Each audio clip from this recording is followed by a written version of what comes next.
Hello, Daniel Watts here, Senior Performance Manager with Xtime with another quick tip. Today, our quick tip is 2 integrations that you have within Xtime Engage to both help you leverage more selling points and help you enhance your overall customer experience. So let's get started. Our first integration is with Hunter. So upon check-in, you will see the Hunter report automatically populates on the home screen of Xtime Engage. To get those readings, we hit See Hunter Report at the top right, and we will get a live glance at everything that Hunter reports into Xtime Engage.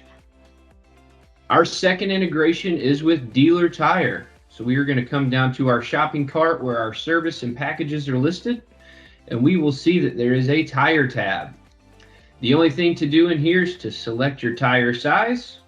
We will then be brought right into our Dealer Tire catalog, and we select our tire and hit Add to Quote. Simple as that. Hope you enjoyed these quick tips. If you have any other questions on any integrations with Hunter or Dealer Tire, please feel free to reach out to your Xtime Performance Manager. Hope you have a great day.